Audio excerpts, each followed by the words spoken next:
लोकसभा चुनाव नजदीक है, बड़े बड़े नेताओं का जनता के बीच जाना शुरू हो चुका है। बात अगर यूपी की सियासत की करें तो यहाँ सपा अध्यक्ष अखिलेश यादव लगातार जिलों का दौरा कर योगी सरकार पर निशाना साधते नजर आ रहे हैं।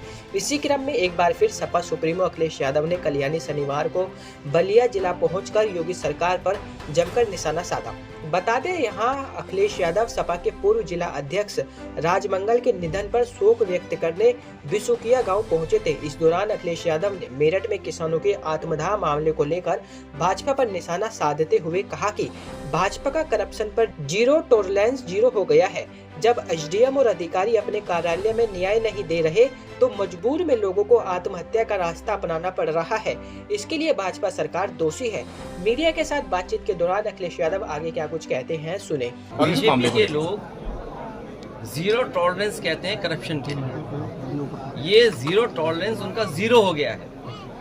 और जब एसडीएम और अधिकारियों के कार्यालय न्याय नहीं दे रहे हैं तो मजबूरी में उसको आत्महत्या का रास्ता अपनाना पड़ा। अगर कोई दोषी है उसके लिए तो वो भारतीय जनता पार्टी की सरकार के लोगों, और केवल मेरठ में एक किसान की आत्महत्या का सवाल नहीं है, उसके साथ साथ एक दलित और पिछड़े वर्ग के लोगों की किस तरह पिटाई की गई, एक बहुजन समाज के सभासद की किस तरह मंत्री ने और विधायक ने पिटाई की।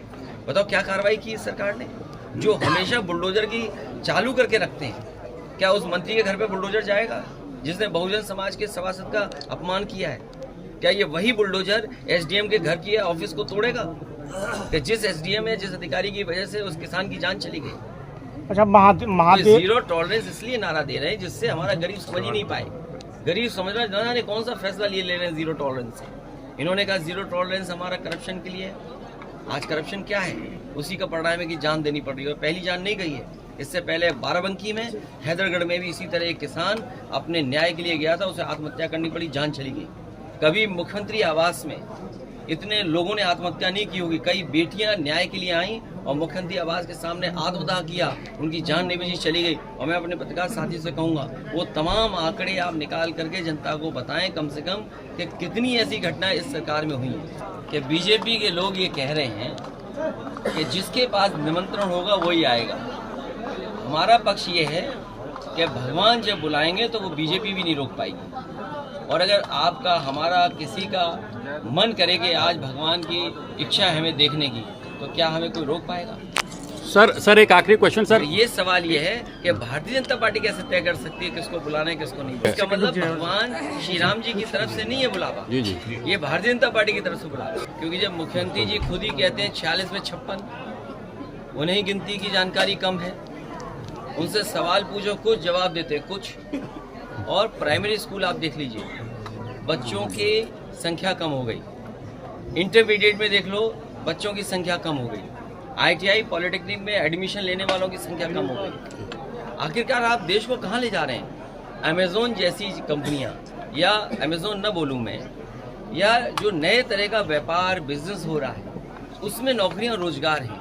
तो सरकारों को जो परिवर्तन और बदलाव लाना चाहिए वो नहीं ला रहे। वो अपने जो आइडियोलॉजी है उसके हिसाब से शिक्षा को देना चाहते हैं। अगर वो आइडियोलॉजी के हिसाब से शिक्षा दोगे तो हमारे समाज और देश का भला नहीं होगा।